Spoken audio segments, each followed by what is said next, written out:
Hey there, this is Alan with OptionGenius.com. The purpose of this video is to look at a calendar spread in GLD. Yesterday we had sent out a GLD trade for the month for the Option Genius portfolio, and I also mentioned that GLD right now could be a good candidate for a calendar spread since the volatility is pretty low. And so we had a few members email us and say, hey, how do we do this? How do we set up this trade? What are the parameters? What are the adjustments, etc.? So I decided to go ahead and do a short video showing you how to put on a calendar trade, what to look at, and then if all goes well, then we can set up other videos hopefully and go through any adjustments for closing of the trade. So here I am on my Thinkorswim Paper Money platform. I'm going to go ahead and put on a calendar spread in GLD for you so you can see what it looks like. Right now GLD is trading at $124.30. Today's down about 60 cents, but I do think in the long run it's going to be up. So for this trade, I'm going to go, for most calendar trades you like to go at the money.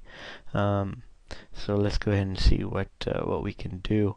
Now I'm thinking of doing a monthly trade, but we can actually do a weekly calendar, and maybe we could do both, and let's go ahead and compare the two. So let's go ahead and pull this up. Wait, I'm going to go to the analyze first. Okay.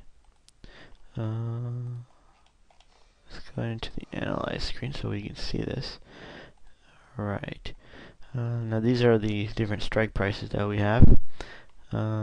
GLD right now is closer to 124, but since I do have that upside bias, I'm going to actually put it at 125. Now you can put either calls or puts. Just for easy, I'm just going to go for the calls. It doesn't really matter. Putting on a calendar pretty easy, just boom, there you go. So here we're buying 10 calendars for the September weekly with the September expiration at the 125 calls, and this trade is going to cost us 41 cents each. Total trade is going to cost us $410 if you do it 10 times. Let's look at the graph on this, see how it goes. Okay, so that's our graph. Set our slices to break even. Okay, so right now GLD is trading at 124.30. Downside break-even right here is 123.43. Upside break-even is 126.63, if you can see that line right there. Now look at the red box right here, and I'll tell you exactly what we can make. The maximum we can make on this trade is somewhere around $570. So that's pretty good. It's over 100% on a $410 trade. Now, chances are you're not going to make anything close to this because it's very hard to actually land up exactly at the highest point on expiration. We probably don't want to stay in this to expiration. So I think, aiming for a good 20% of this $100 aiming for this trade would be pretty nice, especially if you can make it in a couple days. So the expiration date will be 24th of Friday. Next Friday. Today is Tuesday. What I want to do is, today's the 21st.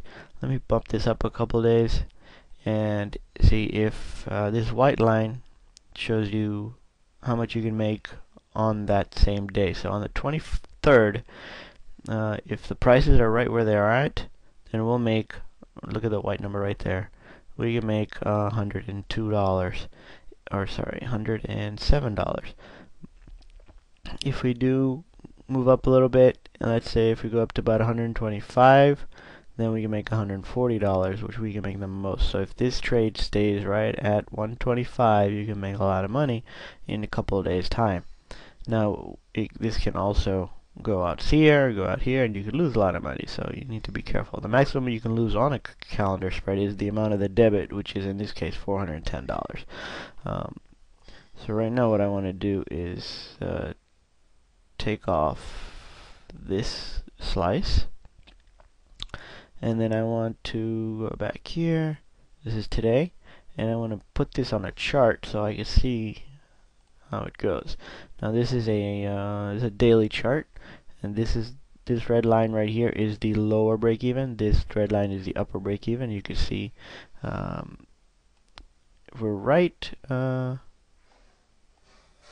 You can't see it too well right there, but we're right somewhere in the lower range. So if you think that GLD will not go higher than this level at 126.55 and will not go lower than 123.43, then this might be a good trade for you. Now let's go ahead and take a look at doing it on the monthly. Instead of this, we go to October. I'll use the same strike, 125. 125, right click, buy, calendar, and it pops up here. We got the October, November. We're selling 10 of the October, buying 10 of the November. Calls 125. Take that off. Cost of the trade is 143 each spread, so the total cost would be $1,430. Let's look at the graph. Now, if you'll notice, this is where our break-evens were before. Now our break-evens are much higher. We are much wider. We're away from the money a little bit more because there's more time in the trade, and so if we can set the expiration deadline to the 15th, you can see that this is a 1 standard deviation move in this shaded area.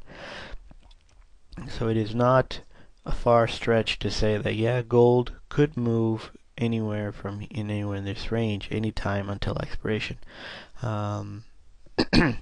So let's go ahead and put this on the graph and see how that looks. I'll show you. You can't even see the top of the graph, but the bottom of the graph is right here now. There is some. It looks like there is some resistance, or there'll be some support. This is, since this was a top, and then this was another top, and this was a top, there might be a little bit of support here at the about the 122 level. Right here at the one, right a little bit here at the 120, 127 level. So it might be that gold will not go any lower than here, which would be a pretty good trade then. If it stays in the middle. How much can we make on this trade? Again, we're going to be paying $14.50 now. The prices went up and down a little bit, so we're paying $14.50. Maximum we can make. Again, look at the red line. We can make about $1,200 on this trade. Again, how much would you make? You should want to make probably 10-20% on this trade, not go for the home run. So I'm gonna, let's see, what we'll do is we'll go ahead and put both of these trades on. So I'll just right click, confirm and send, and that one got filled, send. I'm not worrying about the pricing here. I'm getting filled right away because this is a paper trade simulation. So this is how our trades stack up. I don't know why we have zeros in here. That was probably an earlier trade. And then another question was, what's the difference between puts and calls? Can we do a trade in puts? Can we do a trade in calls? Yeah, you can. You can. Let me go and show you the difference. Let's go ahead and do a simulate buy this again. So it'll show up, and then this is the 125 call, or sorry, 125 put calendar. See, they're same calendars, same strikes, same dates. The only thing difference is one they should be put, and one should be call. Okay, so this is the call calendar, is going to cost us $1.45. This is the put calendar, is going to cost us $1.38.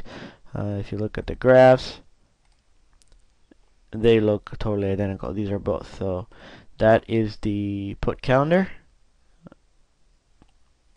That's the call calendar. They both look exactly the same. Same graph. That's one. That's the other. Same thing. So they both look identically the same. The puts are just a little bit cheaper. That's the only difference. Normally they'll act the same and everything like that. So I'll go ahead and delete these two. And that's it. If there are any adjustments, we'll make another video. How do you do an adjustment? Well, let's look here. I'll put this back up. The October, November. Okay. So now this is our monthly calendar. Let's say gold runs up and we're sitting at about 128. Okay, let's say gold is at 128. In that case, what you want to do is go ahead and put on another calendar, and you can put it on at the 128 level. You can buy a put calendar or a call calendar, doesn't matter. And you look at your graph, and the graph has just been extended. So now your break even went from somewhere around 128 Now it's all the way to 130. This does double the size of the trade. Now you have a double calendar instead of a single, but it does give you more room to run. And gold can move up and down a little bit in this range, and as long as you're in the break-evens, which are right here and right here, you should be okay. So that would be the adjustment that we would make if gold does run into one of the break-evens. Again, 122 and 128. Somewhere around here, 127, 128. If you run into a break-even, all you do is you put on another calendar at the money. Alright, thank you very much. Good trading.